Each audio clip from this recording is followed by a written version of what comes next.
Hello viewers, welcome to Riya's Kitchen. இன்னைக்கு வீடியோல நம்ம பார்க்க போற ரெசிபி காய்கறி இல்லாத நேரத்துல சிம்பிளா ஈஸியா பேச்சுலர்ஸ் கூட ஈஸியா செய்யற ரெசிபி தாங்க. அதுதான் ஒரு வெரைட்டி ரைஸ் எப்படி செய்யறதுன்னு சொல்லிட்டு பார்க்க போறோம். அது செய்ய நான் 1 கப் அளவுக்கு சாதத்தை குழையாம நீட்டா வடிச்சு எடுத்து வச்சிருக்கேன். அது கூட 1 டேபிள்ஸ்பூன் அளவுக்கு இஞ்சி பூண்டு விழுது, ஒரு கொத்து கருவேப்பிலை, ஒரு கொத்து கொத்தமல்லி, 2 பச்சை மிளகாய், ஒரு மீடியம் சைஸ் வெங்காயம், ஒரு மீடியம் சைஸ் தக்காளி பொடியா நறுக்கி எடுத்து வச்சிருக்கேன். இப்போ ஸ்டவ் ஆன் பண்ணி ஒரு பாத்திரம் வச்சுக்கலாம். பாத்திரம் நல்லா சூடானதுமே 4 டேபிள்ஸ்பூன் எண்ணெய் சேர்த்துக்கோங்க. எண்ணெய் நல்லா சூடானதும் நம்ம கட் பண்ணி வச்ச வெங்காயத்தை சேர்த்துக்கலாம். அது கூட பச்சை மிளகாயை உடைச்சி சேர்த்துக்கோங்க. சேர்த்து நல்லா கலந்து விட்டுக்கலாம்.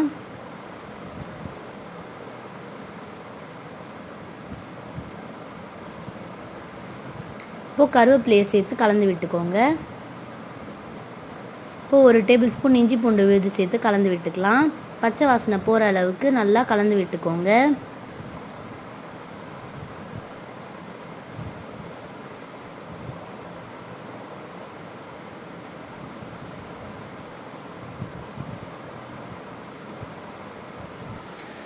இப்போ நம்ம தக்காளி சேர்த்துக்கலாம். தக்காளி சேர்த்து நல்லா கலந்து விட்டுக்கோங்க.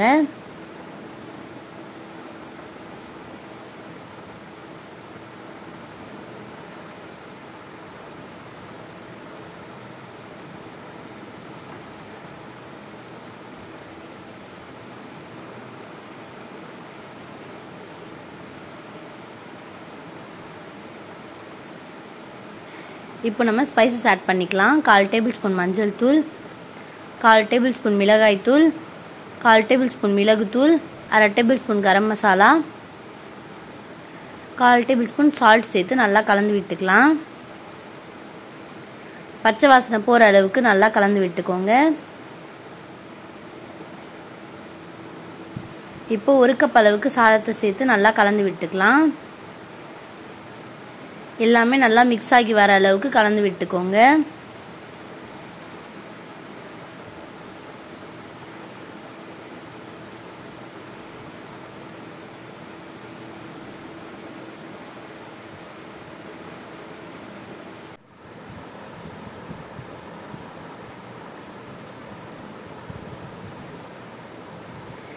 எல்லாத்தையும் நல்லா மிக்ஸ் பண்ணதுமே மேலே கொத்தமல்லி தழையை தூவி விட்டுக்கலாம்.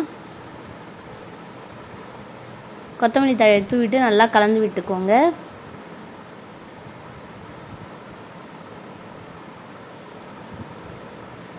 அவ்வளோதாங்க, நம்மளோட ரெசிபி பேச்சுலர்ஸ் கூட ஈஸியாக செய்கிற வெரைட்டி ரைஸ் அட்டகாசமாக ரெடி ஆகிடுச்சு. காய்கறி இல்லாத சமயத்தில் இந்த மாதிரி செஞ்சு பாருங்கள், சூப்பராக டேஸ்ட்டாக இருக்கும். இந்த ரெசிபியை நீங்களும் ட்ரை பண்ணி எப்படி இருக்குன்னு கமெண்ட் பண்ணுங்கள். எங்கள் சேனலை லைக் பண்ணுங்கள், ஷேர் பண்ணுங்கள், சப்ஸ்கிரைப் பண்ணுங்கள், பக்கத்தில் இருக்கிற பெல் பட்டனை கிளிக் பண்ணுங்கள். தேங்க்ஸ் ஃபார் வாட்சிங் அவர் சேனல். இதே மாதிரி புது புது ரெசிபிஸுடன் மீண்டும் உங்களை சந்திக்கிறோம். பாய்.